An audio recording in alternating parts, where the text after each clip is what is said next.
O que você está prestes a ver pode parecer apenas uma antiga fotografia de uma criança sentada elegantemente em uma cadeira vitoriana.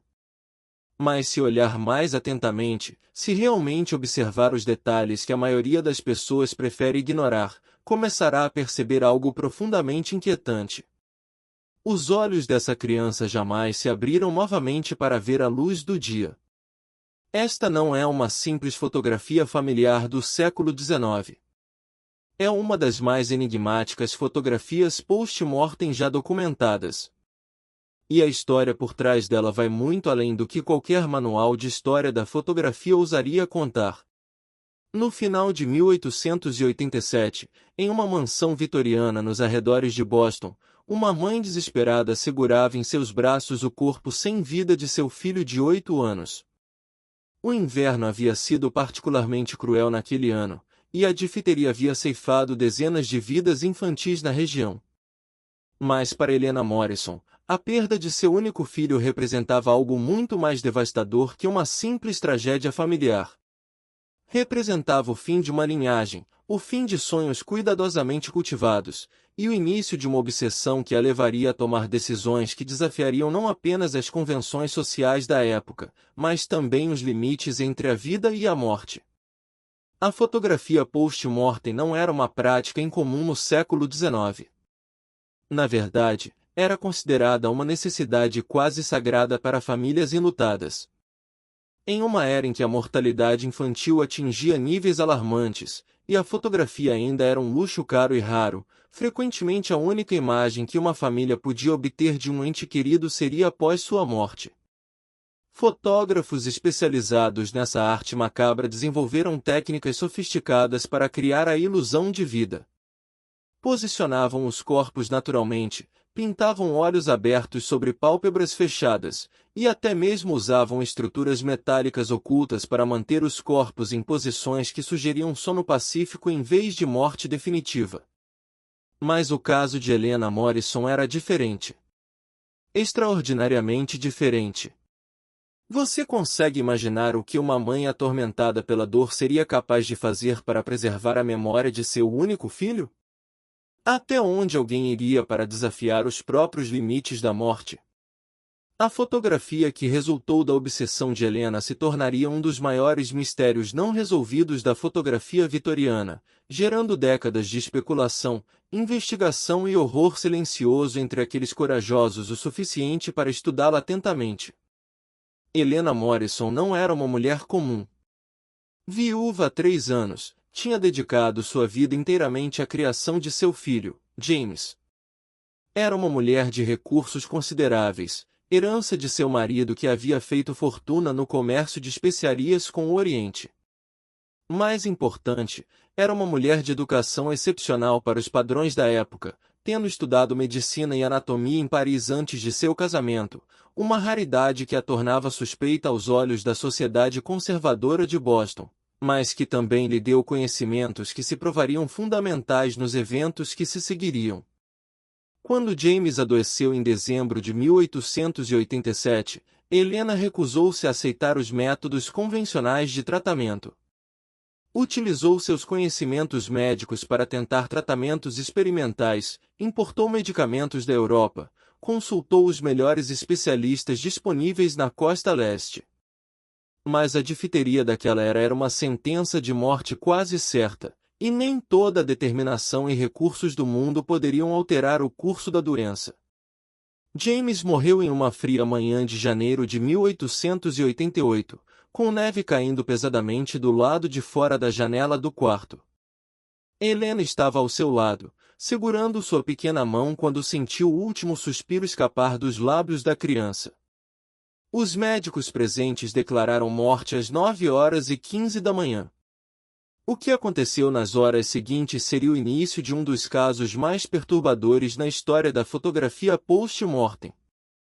Helena recusou-se a permitir que alguém tocasse no corpo de seu filho. Dispensou os médicos, os criados, até mesmo o padre da paróquia que havia sido chamado para administrar os últimos ritos. Trancou-se no quarto com o corpo de James e permaneceu lá por quase 24 horas. Vizinhos e conhecidos presumiram que era uma mãe em profundo luto, incapaz de aceitar a realidade da perda. Eles não podiam imaginar o que realmente estava acontecendo atrás daquela porta trancada.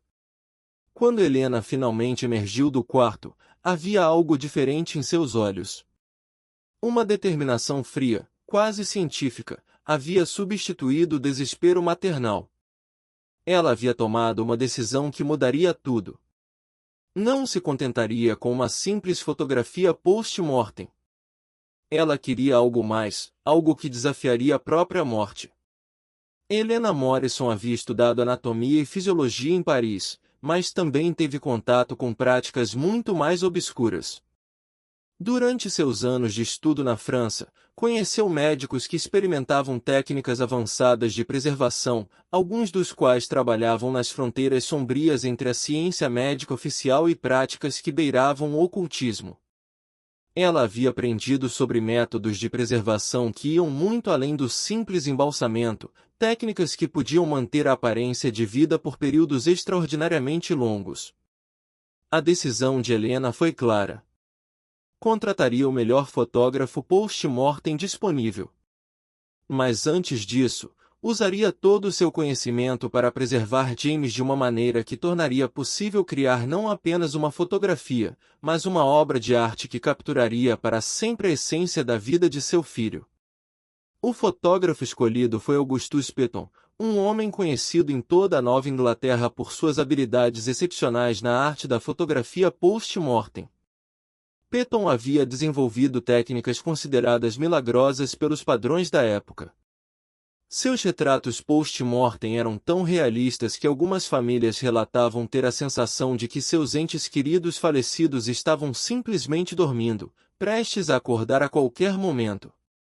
Quando Helena Morrison procurou Petton, não se limitou a contratar seus serviços. Fez uma proposta que o intrigou profundamente.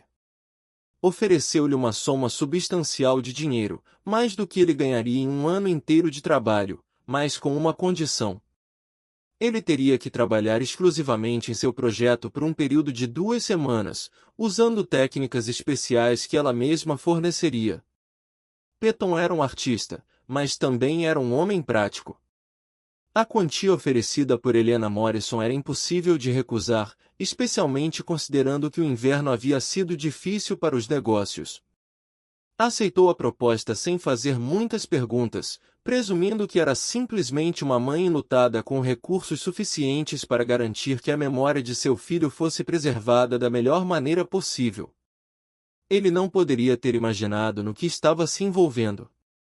Quando Petton chegou à mansão Morrison no dia seguinte, encontrou uma situação que desafiava toda a sua experiência anterior. Helena havia transformado o quarto de James em algo que parecia mais um laboratório médico do que um quarto de luto. Havia equipamentos que Petton não conseguia identificar, substâncias químicas em frascos de vidro, e um conjunto de instrumentos médicos que sugeriam procedimentos muito mais complexos do que um simples embalsamento. Helena explicou a Petton que havia utilizado técnicas especiais de preservação em seu filho, métodos que havia aprendido durante seus estudos na Europa. Disse que essas técnicas permitiriam que James mantivesse uma aparência de vida muito mais convincente do que seria possível com métodos convencionais, mas que o processo de fotografar precisaria ser feito de uma maneira específica, seguindo instruções precisas que ela forneceria. James estava sentado em uma cadeira ornamentada, vestido com seu melhor terno, suas mãos cuidadosamente posicionadas nos braços da cadeira. À primeira vista, Petton teve que admitir que o trabalho de preservação era extraordinário. A criança parecia estar simplesmente dormindo, com uma expressão serena em seu rosto, sua pele mantendo uma coloração quase natural. Era um dos exemplos mais impressionantes de preservação que ele já havia visto. Mas quando Petton começou a preparar seu equipamento fotográfico, começou a notar detalhes que o tornaram progressivamente mais desconfortável. Havia algo nos olhos da criança que não parecia certo. Embora estivessem fechados, havia uma qualidade neles que sugeria algo além do simples sono da morte, e havia outros detalhes sutis. A maneira como a luz incidia sobre o rosto de James, a posição de suas mãos, até mesmo suas expressões faciais pareciam conter elementos que desafiavam a explicação racional. O que você acha que havia de tão perturbador naquela fotografia que fazia com que mesmo um fotógrafo experiente em retratos post-mortem se sentisse inquieto? Helena Morrison supervisionou cada aspecto da sessão fotográfica com atenção meticulosa aos detalhes que beirava a obsessão. Ela havia calculado precisamente a posição da câmera, o ângulo da luz, até mesmo a duração exata da exposição. Cada elemento da composição havia sido planejado com precisão científica que impressionava Petton, mas que também começava a alarmá-lo. Durante o processo de fotografia, Petton notou que Helena fazia anotações detalhadas em um caderno, registrando não apenas os aspectos técnicos da fotografia, mas também observações sobre a condição do corpo de James, temperatura do ambiente, e outros fatores que pareciam irrelevantes para criar uma simples fotografia memorial.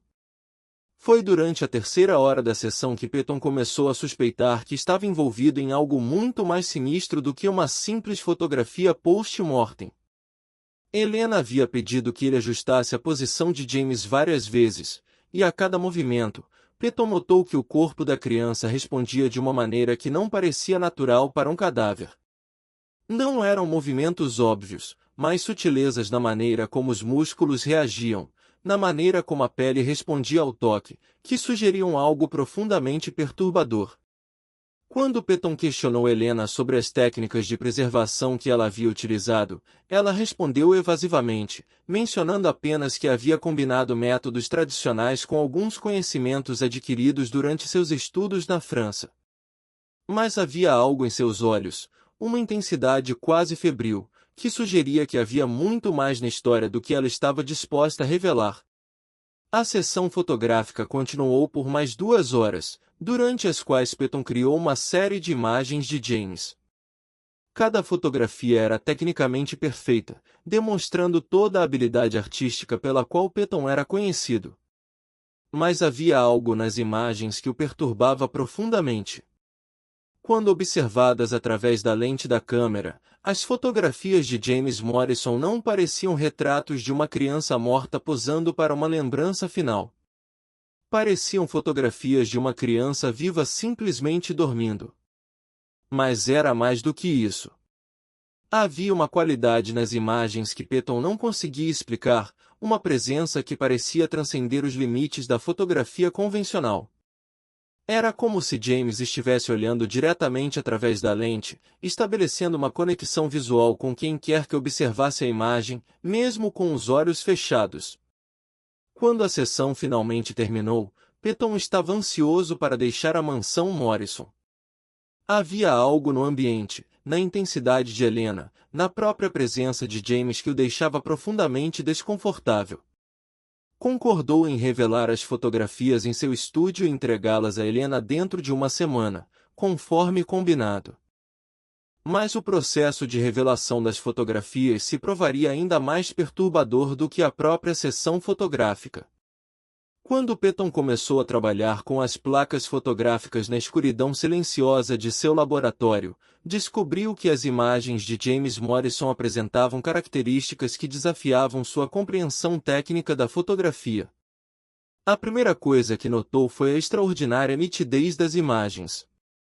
Mesmo usando equipamentos e técnicas padronizadas, as fotografias de James apresentavam um nível de detalhe e clareza que superava qualquer coisa que Petton havia conseguido anteriormente.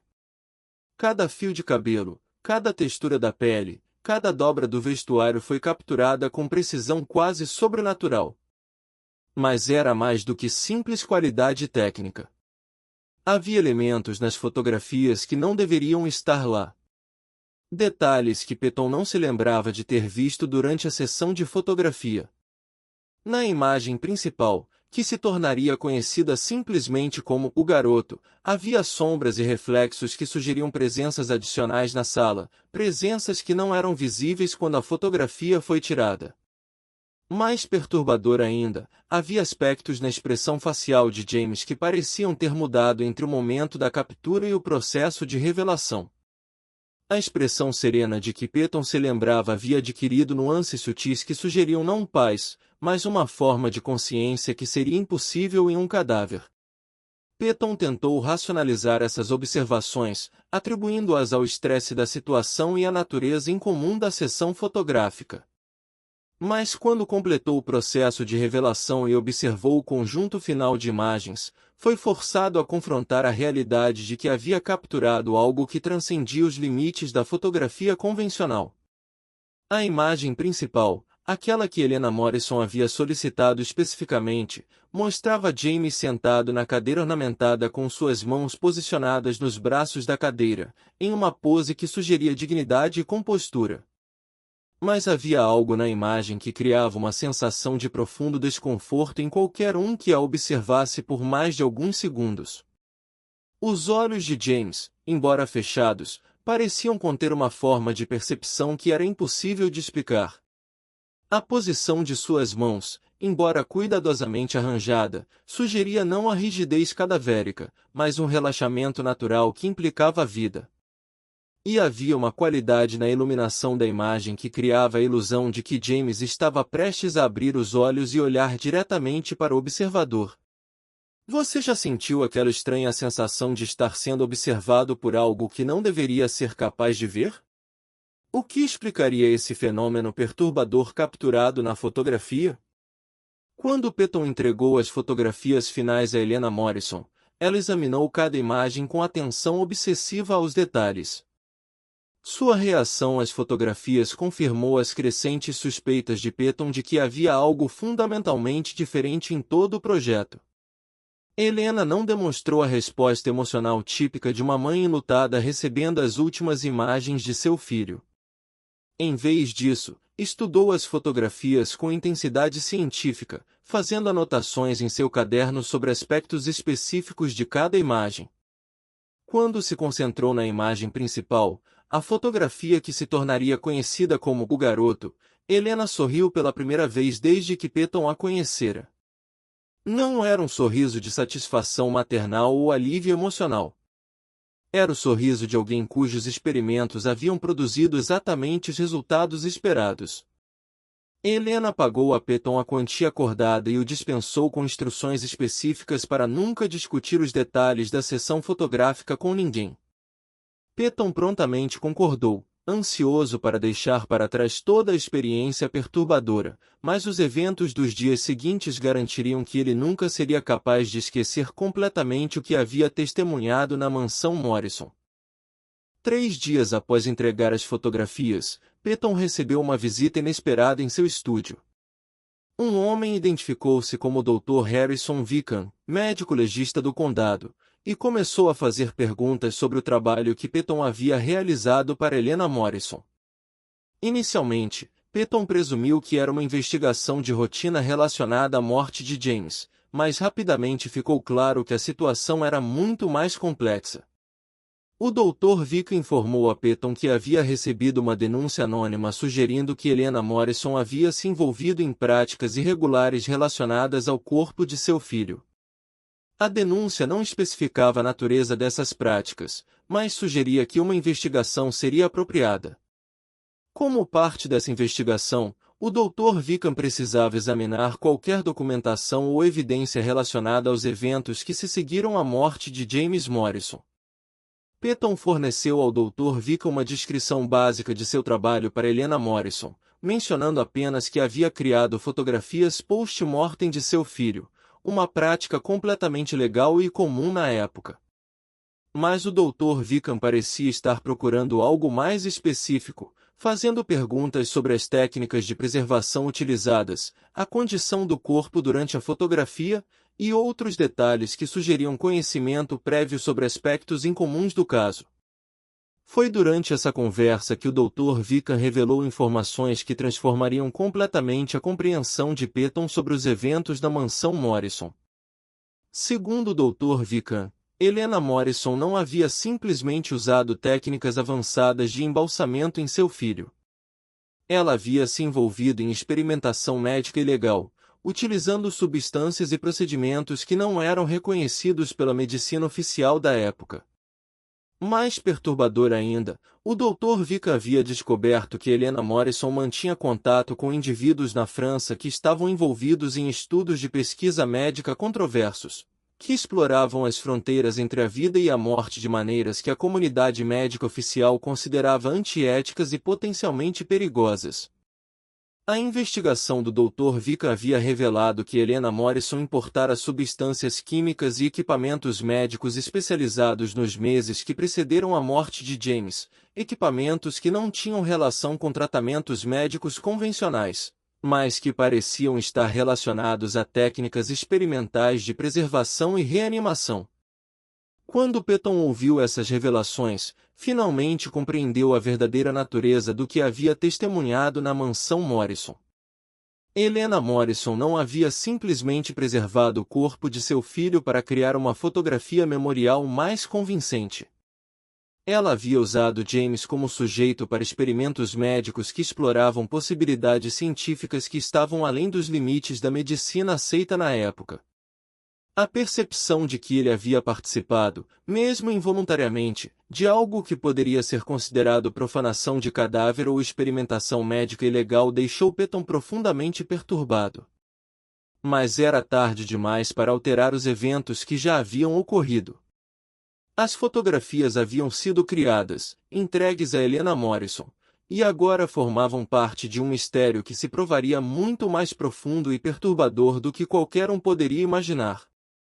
O Dr. Vick solicitou que Peyton fornecesse qualquer informação adicional que pudesse ter sobre Helena Morrison ou sobre os eventos da mansão. Peyton descreveu suas observações sobre a condição incomum do corpo de James, as técnicas não convencionais utilizadas por Helena, e os aspectos peculiares das fotografias resultantes. Mas mesmo fornecendo essa informação, Peyton sabia que estava apenas começando a compreender a verdadeira extensão do que havia testemunhado. A investigação oficial do Dr. Vick continuou por várias semanas, durante as quais Peyton foi contatado várias vezes para fornecer informações adicionais, mas gradualmente a investigação parecia perder impulso. O Dr. Vick explicou que, embora houvesse evidências sugerindo práticas irregulares, havia provas insuficientes para justificar a ação legal contra Helena Morrison.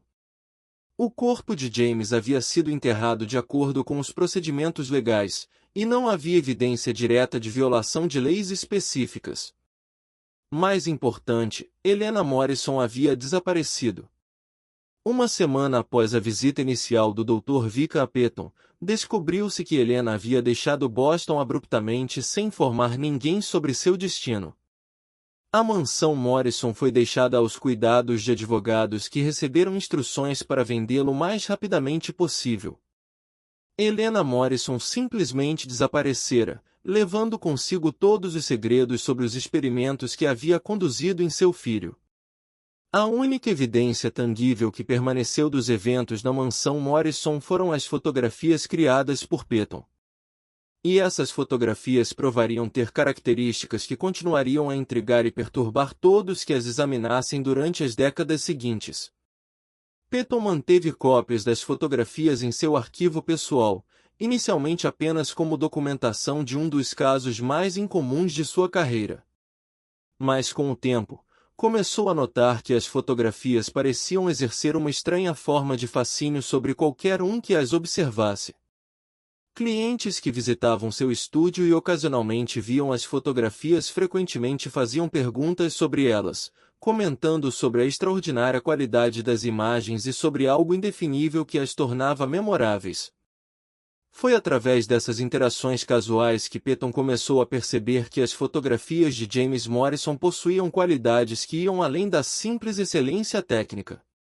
Havia algo nas imagens que criava uma resposta emocional intensa nos observadores, uma combinação de fascínio e desconforto que parecia afetar as pessoas de maneiras diferentes, mas sempre significativamente. Alguns observadores relatavam uma sensação de que James estava prestes a abrir os olhos e olhar diretamente para eles. Outros mencionavam sonhos vívidos após ver as fotografias, sonhos nos quais James aparecia como uma presença viva e consciente. E havia casos de pessoas que, após observar as fotografias por períodos prolongados, relatavam experiências que sugeriam algum tipo de comunicação ou conexão com a imagem de James. Essas reações começaram a preocupar Peyton, que gradualmente parou de mostrar as fotografias de James Morrison a visitantes casuais. Mas a reputação das imagens havia se espalhado pela comunidade fotográfica de Boston, e Peyton começou a receber visitantes específicos interessados em examinar o que estava sendo descrito como um dos exemplos mais extraordinários de fotografia post-mortem já criados. Entre os visitantes mais notáveis que procuraram Peyton estava o Dr. Samuel Rutherford, um médico e pesquisador da Universidade de Harvard especializado em fenômenos neurológicos inexplicados. O Dr. Rutherford havia ouvido rumores sobre fotografias que pareciam possuir propriedades incomuns, capazes de provocar reações psicológicas específicas nos observadores. Como pesquisador de fenômenos que desafiavam a compreensão médica convencional, ele estava naturalmente intrigado pela possibilidade de estudar essas imagens de uma perspectiva científica. Quando o Dr. Rutherford examinou pela primeira vez as fotografias de James Morrison, sua reação foi imediata e inequívoca. Como médico experiente, ele havia visto centenas de cadáveres e incontáveis fotografias post-mortem. Mas as imagens de James Morrison apresentavam características que desafiavam sua experiência profissional. Havia uma qualidade na preservação do corpo que sugeria técnicas médicas muito mais avançadas do que qualquer coisa disponível na medicina convencional da época. Mais intrigante ainda, o Dr. Rutherford notou que as fotografias provocavam nele reações fisiológicas específicas que não podia explicar racionalmente. Após observar as imagens por períodos prolongados, ele experimentava alterações na frequência cardíaca, mudanças na percepção visual, e uma crescente sensação de que estava sendo observado por algo dentro das fotografias. Essas reações eram consistentes com relatos que ele havia ouvido de outros observadores, sugerindo que as imagens possuíam propriedades que iam além da simples excelência artística. O Dr. Rutherford solicitou permissão para conduzir um estudo sistemático das fotografias, utilizando técnicas de análise médica e psicológica para tentar compreender os mecanismos por trás das reações que elas provocavam. Peyton, ainda perturbado pelos eventos na mansão Morrison, concordou em colaborar, esperando que uma investigação científica pudesse fornecer explicações racionais para os aspectos inquietantes das imagens. O estudo do Dr. Rutherford começou com uma análise técnica detalhada das fotografias. Utilizando equipamentos avançados de ampliação, ele examinou cada aspecto das imagens, procurando anomalias técnicas que pudessem explicar suas propriedades incomuns. O que ele descobriu excedeu suas expectativas mais ambiciosas. A análise microscópica revelou que as fotografias continham detalhes que não deveriam ter sido possíveis com as técnicas fotográficas disponíveis em 1888. A granulação da emulsão fotográfica mostrava padrões que sugeriam exposição a formas de energia que eram desconhecidas na época. Mais significativo ainda, havia estruturas nas imagens que pareciam ter sido capturadas em múltiplas camadas, como se diferentes aspectos da realidade tivessem sido fotografados simultaneamente. O Dr. Rutherford documentou meticulosamente cada descoberta, criando um arquivo que se tornaria uma das investigações científicas mais controversas do final do período vitoriano. Suas anotações revelavam uma crescente fascinação com possibilidades científicas que estavam além dos limites da medicina aceita, ecoando as mesmas fronteiras exploratórias que Helena Morrison aparentemente havia cruzado. A análise das reações psicológicas às fotografias produziu resultados ainda mais intrigantes. O Dr. Rutherford desenvolveu um protocolo experimental no qual voluntários eram expostos às imagens de James Morrison sob condições controladas, com monitoramento de respostas fisiológicas e relatórios detalhados de experiências subjetivas. Os resultados desafiaram qualquer explicação convencional. 83% dos participantes relataram uma sensação de presença consciente emanando das fotografias. 71% experimentaram alterações na percepção temporal durante a exposição às imagens. E 57% descreveram experiências que sugeriam alguma forma de comunicação não verbal com a imagem de James Morrison. Mais perturbador ainda, 29% dos participantes relataram sonhos recorrentes nas semanas seguintes à exposição. Sonhos dos quais James Morrison aparecia como uma presença viva, frequentemente tentando comunicar informações específicas sobre eventos ou circunstâncias relacionadas à sua morte e aos experimentos conduzidos por sua mãe. O Dr. Rutherford documentou cada relato com a precisão de um investigador científico, mas gradualmente começou a perceber que estava lidando com fenômenos que transcendiam os limites da ciência médica convencional. As fotografias de James Morrison pareciam funcionar como uma forma de ponte entre o mundo dos vivos e algo além da compreensão científica contemporânea. Durante o terceiro mês de seu estudo, o Dr. Rutherford fez uma descoberta que transformou completamente sua compreensão do caso. Ao examinar as fotografias sob condições específicas de iluminação, notou que certas áreas das imagens pareciam revelar informações adicionais quando observadas de ângulos particulares ou sob intensidades específicas de luz. Se você estivesse conduzindo esta investigação, que tipo de experimento realizaria para determinar se estas fotografias realmente possuem propriedades sobrenaturais ou se tudo pode ser explicado pela ciência? Usando técnicas de análise espectral que estavam sendo desenvolvidas para aplicações astronômicas, o Dr. Rutherford descobriu que as fotografias continham camadas de informação que não eram visíveis sob observação normal. Essas camadas revelavam detalhes sobre o ambiente da mansão Morrison que não haviam sido capturados pela lente da câmera, incluindo presenças adicionais na sala que não estavam fisicamente presentes durante a sessão fotográfica. Mais extraordinário ainda, a análise espectral revelou que as fotografias pareciam conter informações sobre eventos que haviam ocorrido na mansão Morrison antes da morte de James, como se as imagens tivessem capturado não apenas um momento específico no tempo, mas uma sobreposição de múltiplos períodos temporais. Essas descobertas levaram o Dr. Rutherford a uma conclusão que desafiava tanto seu treinamento médico quanto sua compreensão da realidade física. As técnicas experimentais utilizadas por Helena Morrison e seu filho não haviam simplesmente preservado o corpo de James de maneira convincente. Elas haviam criado condições que permitiam que aspectos da consciência de James permanecessem ativos após a morte física. E essas condições haviam sido permanentemente capturadas nas fotografias.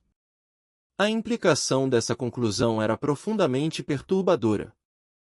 Se o Dr. Rutherford estivesse correto, as fotografias de James Morrison não eram simplesmente retratos de uma criança morta. Eram a documentação de uma forma de existência pós-morte que havia sido artificialmente mantida através de experimentos médicos que exploravam territórios científicos completamente desconhecidos. O Dr. Rutherford tentou localizar Helena Morrison para obter informações adicionais sobre as técnicas que ela havia utilizado, mas suas investigações confirmaram que ela havia desaparecido completamente. Não havia registros de seu paradeiro após sua partida de Boston, e todos os contatos que ela havia mantido na França foram incapazes de fornecer informações sobre sua localização atual. A ausência de Helena Morrison significava que os segredos por trás dos experimentos com James permaneceriam para sempre ocultos. Mas as fotografias continuavam a existir como evidência tangível de que algo extraordinário havia ocorrido na mansão Morrison. Algo que desafiava não apenas as convenções médicas da época, mas os próprios limites da compreensão humana sobre vida, morte e consciência.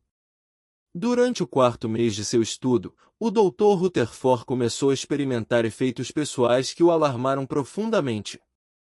A exposição prolongada às fotografias de James Morrison estava começando a afetar sua própria estabilidade psicológica. Ele relatou sonhos cada vez mais vívidos nos quais James aparecia não como uma memória ou imaginação, mas como uma presença consciente e comunicativa. Esses sonhos frequentemente continham informações específicas sobre a vida de James antes de sua morte. Informações que o Dr. Rutherford não poderia ter conhecido através de fontes convencionais. Mais perturbador ainda, os sonhos pareciam estar se tornando mais reais do que suas experiências de vigília, criando uma crescente sensação de que a linha entre a realidade e algo além estava se tornando indistinta.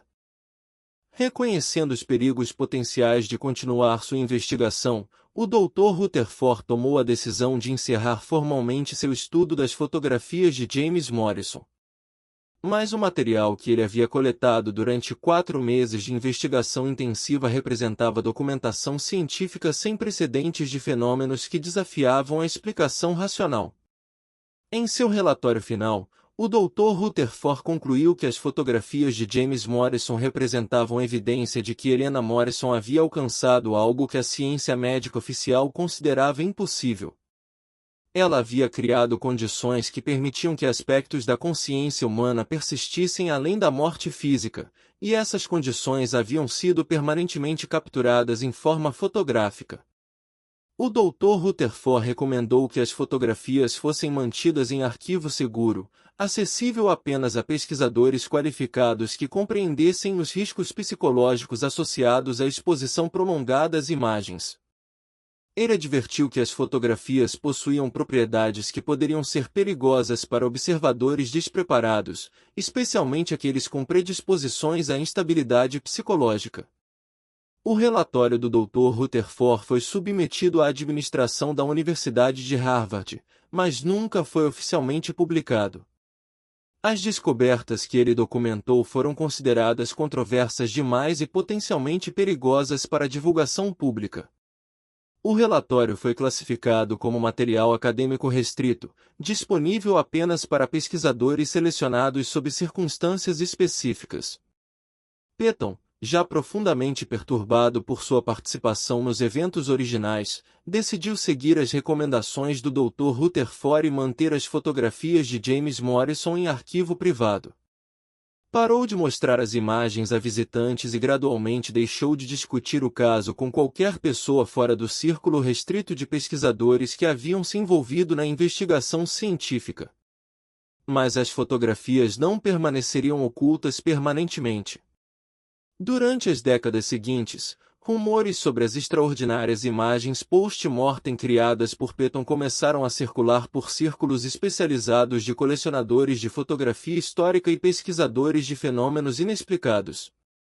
Em 1923, as fotografias de James Morrison foram descobertas pela doutora Victoria Shore, uma psiquiatra pioneira que estava conduzindo pesquisas sobre manifestações visuais de trauma psicológico.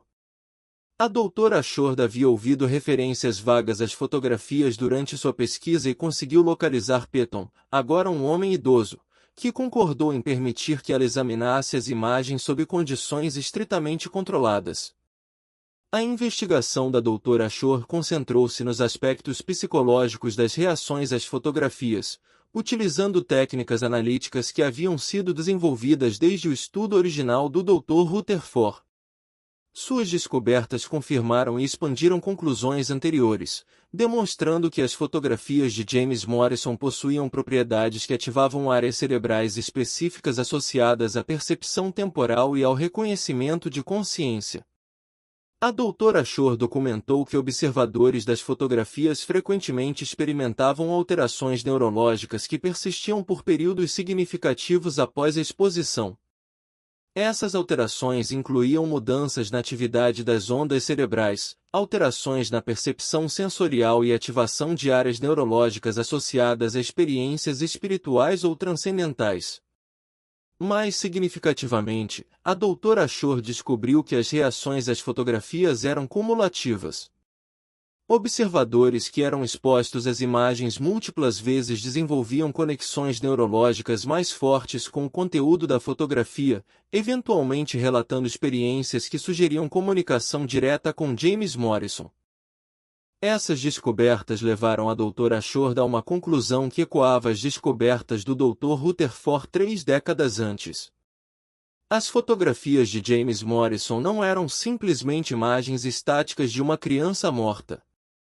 Elas funcionavam como uma forma de interface entre observadores vivos e algum aspecto persistente da consciência de James que havia sido capturado e preservado através dos experimentos conduzidos por sua mãe. A pesquisa da doutora Shore foi abruptamente interrompida em 1925, quando ela sofreu o que foi oficialmente descrito como um colapso nervoso.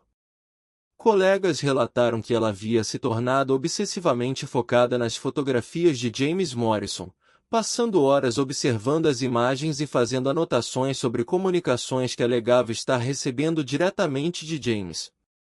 No período imediatamente anterior ao seu colapso, a doutora Shore havia começado a afirmar que James estava tentando comunicar informações sobre o paradeiro atual de Helena Morrison e sobre experimentos adicionais que ela havia conduzido após deixar Boston. Essas alegações foram consideradas delírios pelos colegas da doutora Shore, mas suas anotações pessoais continham detalhes específicos que não poderiam ter sido conhecidos através de fontes convencionais. Após o colapso da doutora Shore, as fotografias de James Morrison foram novamente retiradas de circulação e mantidas em arquivo privado. A família de Petton, que havia herdado as imagens após sua morte em 1919, decidiu que eram perigosas demais para investigação adicional e as manteve em um cofre, inacessíveis a futuros pesquisadores. Durante as décadas seguintes, as fotografias se tornaram uma lenda urbana entre colecionadores de artefatos históricos e pesquisadores de fenômenos paranormais. Referências às imagens ocasionalmente apareciam em artigos acadêmicos sobre fotografia vitoriana, mas sempre como notas de rodapé sobre um caso não confirmado de extraordinária qualidade técnica. A verdadeira extensão das propriedades incomuns da fotografia permaneceu conhecida apenas por um círculo muito restrito de pesquisadores que haviam tido acesso direto às imagens. E mesmo entre esses pesquisadores, havia relutância em discutir suas descobertas devido à natureza controversa e potencialmente perigosa do material.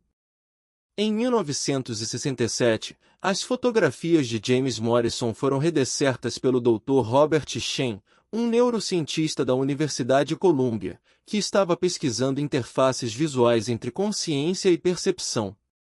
O Dr. Shen havia encontrado referências às fotografias em arquivos históricos e conseguiu obter permissão da família Petton para examiná-las usando técnicas modernas de análise neurológica. A investigação do Dr. Shen utilizou equipamentos avançados de monitoramento cerebral para estudar as reações neurológicas de voluntários expostos às fotografias. Suas descobertas confirmaram e quantificaram os efeitos que pesquisadores anteriores haviam observado, mas usando metodologia científica muito mais rigorosa. O Dr. Shen documentou que as fotografias de James Morrison provocavam padrões específicos de atividade cerebral que eram consistentes entre diferentes observadores. Esses padrões sugeriam que as imagens ativavam circuitos neurológicos associados ao reconhecimento de consciência em outros seres humanos, apesar do fato de que James Morrison estava obviamente morto. Mais extraordinário ainda, o Dr. Shen descobriu que os padrões neurológicos provocados pelas fotografias eram idênticos àqueles observados durante interações com pessoas vivas. Os cérebros dos observadores respondiam a James Morrison como se ele fosse uma presença consciente e ativa, não uma imagem estática de uma pessoa falecida. Essas descobertas forneceram a primeira evidência científica objetiva de que as fotografias de James Morrison possuíam propriedades que transcendiam a explicação convencional. O cérebro humano, com sua capacidade evolutiva de detectar consciência em outros seres, estava respondendo a algo nas fotografias que sugeria a presença mental ativa. O Dr. Shen tentou expandir sua investigação para incluir técnicas de análise ainda mais avançadas, mas seu trabalho foi interrompido quando a família Petton decidiu retirar permanentemente as fotografias da investigação científica. Eles haviam se tornado cada vez mais desconfortáveis com a atenção que as imagens estavam recebendo e preocupados com as implicações das descobertas científicas. As fotografias de James Morrison foram transferidas para uma instituição privada especializada na preservação de artefatos históricos sensíveis, onde permaneceram inacessíveis para a pesquisa pública. A única documentação que permaneceu disponível foram os relatórios parciais dos 3 principais pesquisadores que haviam estudado as imagens, Dr. Rutherford, Dr. Ashford e Dr. Shen. Hoje, quase 140 anos após a criação das fotografias de James Morrison, elas permanecem um dos maiores mistérios não resolvidos na história da fotografia. A combinação única de circunstâncias que levou à sua criação, uma mãe desesperada com conhecimentos médicos avançados, técnicas experimentais de preservação e habilidades fotográficas excepcionais, provavelmente nunca será replicada. Mas as implicações das descobertas científicas relacionadas às fotografias continuam a ressoar através de diversos campos como neurociência, estudos de consciência e compreensão dos limites entre vida e morte. Se os pesquisadores que estudaram as fotografias estavam corretos, elas representam evidência de que aspectos da consciência humana podem persistir além da morte física sob circunstâncias específicas, e que essas condições podem ser criadas artificialmente através de intervenção científica. A imagem que você viu no início deste documentário, aquela fotografia aparentemente simples de uma criança vitoriana sentada em uma cadeira ornamentada, carrega consigo décadas de investigação científica, mistério não resolvido e questões fundamentais sobre a natureza da consciência humana. James Morrison, preservado para sempre naquela pose serena, pode representar mais do que uma simples lembrança familiar de uma era passada. Ele pode ser evidência de que nossa compreensão dos limites da vida, morte e consciência está muito mais distante da verdade completa do que jamais imaginamos. E se Helena Morrison realmente alcançou o que os pesquisadores suspeitam que ela alcançou, as implicações para nossa compreensão da existência humana são profundas demais para serem completamente compreendidas. A fotografia permanece silenciosa, mas eloquente, uma janela para mistérios que talvez nunca sejam completamente desvendados. James Morrison continua a nos observar através dos séculos, carregando segredos que desafiam nossa compreensão mais fundamental do que significa estar verdadeiramente vivo ou verdadeiramente morto. Se você ficou fascinado por esta extraordinária história de mistério histórico e descoberta científica, se ficou intrigado por esta investigação nos territórios sombrios onde a ciência encontra o inexplicável, inscreva-se em nosso canal para mais investigações profundas sobre os casos mais intrigantes e perturbadores da história. Há muito mais a explorar nos territórios obscuros onde a ciência encontra o inexplicável. E cada descoberta nos aproxima da compreensão de verdades que podem transformar nossa percepção da realidade humana para sempre. E você, acredita que é possível preservar aspectos da consciência humana além da morte física? O que faria se deparasse com uma fotografia que parece desafiar os limites entre vida e morte? Deixe seu comentário abaixo compartilhando sua experiência com fotografias antigas que despertaram sensações estranhas em você. Se chegou até aqui, deixe um like e não se esqueça de assistir ao próximo vídeo que está aparecendo na sua tela agora.